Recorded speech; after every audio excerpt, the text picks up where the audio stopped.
जीतिया व्रत की आप सभी को बहुत सारी शुभकामनाएं। भगवान से कामना करती हूँ, जीवमूत वाहन से प्रार्थना करती हूँ कि आप सभी के जीवन में उत्तम संतान की प्राप्ति हो, संतान का सुख आप सभी को प्राप्त हो, आपकी गोद सदैव हरी भरी रहे और ऐसे संतान की प्राप्ति हो जो आपके कुल के नाम को रोशन करने वाली हो। आइए आज के वीडियो को हम स्टार्ट करते हैं। दोस्तों, जैसा कि आप सभी ने आज के थंबनेल से समझ लिया होगा कि आज जो प्रश्न लेकर आई हूँ वह है, जो भी ऐसी स्त्रियां हैं जिन्हें किसी भी संतान की प्राप्ति नहीं है, या फिर वह पुत्र हो या पुत्री हो, किसी भी तरह की उन्हें संतान नहीं है, तब ऐसे में जीतियां उन्हें पहनना चाहिए या नहीं पहनना चाहिए, या फिर यदि सोने की जीतियां आपके पास नहीं है तब जो धागे की जीतियां होती है क्या वह प्रभावशाली होती है अथवा नहीं होती है। तो आइए आज के वीडियो को हम स्टार्ट करते हैं। नमस्कार दोस्तों, कैसे हैं आप सभी। उम्मीद करती हूँ आप सभी स्वस्थ होंगे, सुरक्षित होंगे और आप सभी को उत्तम भविष्य की कामना करते हुए आज का ये वीडियो स्टार्ट करती हूँ। जीतिया का व्रत बहुत ही कठिन व्रतों में से एक माना जाता है। साल 2023 में यह व्रत 6 अक्टूबर को रखा जाएगा, जो कि दिन शुक्रवार है। जितनी भी माताएं हैं सभी अपनी संतान के लिए इस व्रत को रखती हैं। जीतिया के व्रत में बहुत सारे नियम और विधियां हैं। देखिए, किसी भी व्रत को और किसी भी त्योहार को करने के पीछे बहुत सारी जो है ना लॉजिक होती है, बहुत सारी बातें होती हैं। उन बातों को आपको समझना चाहिए, क्योंकि जब तक आप किसी भी व्रत या फिर त्योहार के महत्व को नहीं समझेंगे, रहस्य को नहीं समझेंगे, तब तक आप उन त्योहार या पर्व को लेकर के बहुत ज़्यादा श्रद्धा नहीं रख सकती हैं। जीतिया का व्रत जो है ना बहुत सारे नियम और विधियों के अनुसार रखा जाता है। किसी भी व्रत को पूर्ण करने के लिए नियम और विधियां अति आवश्यक होती हैं। उसी प्रकार से जीतिया का व्रत भी होता है, लेकिन जीतिया का व्रत संपूर्ण तरीके से विधियों पर भी निर्भर करता है। बहुत सारे ऐसे तीज त्योहार हैं जो आप अपने मुताबिक कर लेते हैं, लेकिन जीतिया का व्रत उनमें से बिल्कुल ही नहीं है। जीतिया का व्रत उन सभी में से बिल्कुल ही अलग है। इस व्रत में अन्न और जल का ग्रहण नहीं किया जाता है।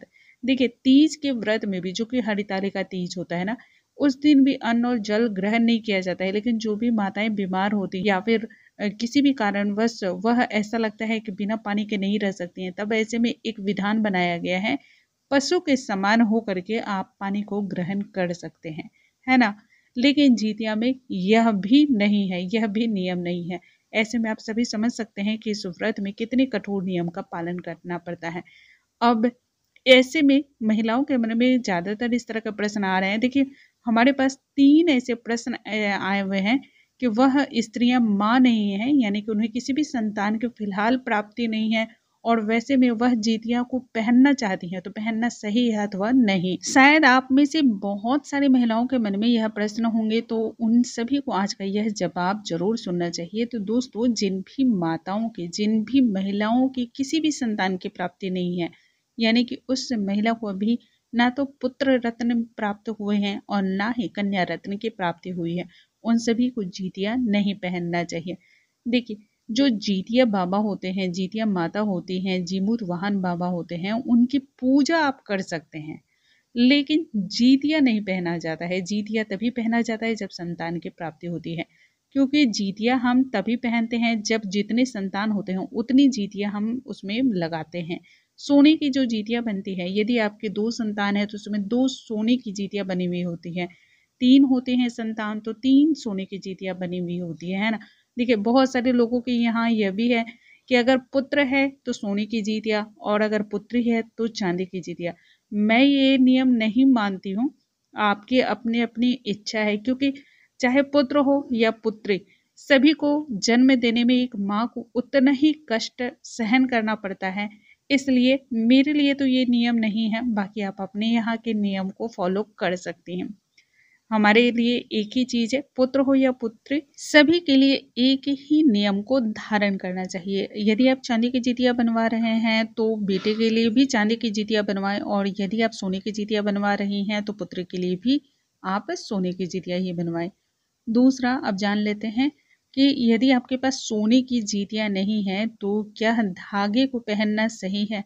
तो दोस्तों, धागे को भी पहना जाता है। क्यों? इसके पीछे का तथ्य आप समझ लें। जो पीले रंग का धागा हम जीतिया में पहनते हैं उसे भी सोने के समान माना जाता है। पीला रंग वैसे भी सोने के सदृश माना जाता है, इसलिए जीतिया में जो धागा इस्तेमाल किया जाता है वह पीले रंग का ही इस्तेमाल किया जाता है। दूसरा, उस पीले रंग के धागे में भी हम गांठें लगाते हैं।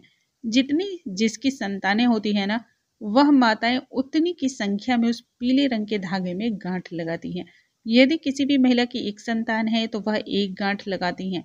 यदि किसी महिला की 2 संतानें हैं तो उस पीले रंग के धागे में 2 गांठें लगाई जाती हैं। तो इस प्रकार से पीले रंग के धागे को भी स्वर्ण के समान ही महत्व दिया जाता है। यदि आप भी पीले रंग के धागे की जीतिया को बनाकर पहन रही हैं या फिर मार्केट से ला करके पहन रही हैं, तो जब तक आप उनकी पूजा ना करें तब तक उन्हें पहनना नहीं चाहिए। किसी भी चीज को धारण करने से पूर्व उसकी उपासना और आराधना अनिवार्य होती है ताकि उसमें ऊर्जाओं का समावेश हो। हर चीज के पीछे कोई ना कोई लॉजिक होती है और हर चीज के पीछे किसी न किसी प्रकार की एनर्जी काम कर रही होती है। जब तक किसी भी वस्तु में ऊर्जा ना हो तब तक वह निष्फल होती है, व्यर्थ होती है, किसी भी काम की नहीं होती है। इसलिए यदि आप भी इस प्रकार के किसी कार्य को कर रहे हो तो इसके पीछे के तथ्य को जरूर समझें। आने वाले वीडियो में मैं ये डालने वाली हूँ कि जीतिया का पूजा, जीतिया का व्रत किस प्रकार से उसका किया जाता है, या पीले रंग के धागे को जो हम पहनते हैं, या जीतिया यदि आप स्वर्ण का बनवाते हैं तो उसको किस प्रकार से प्राण प्रतिष्ठित किया जाता है, किस प्रकार से उसे धारण किया जाता है। उम्मीद है आज का ये वीडियो आप सभी को बहुत अधिक पसंद आया होगा। ऐसी और भी जानकारियों के लिए हमारे चैनल पे बने रहें। अगले वीडियो में हम एक नई जानकारी के साथ फिर से मिलेंगे। तब तक के लिए नमस्कार दोस्तों।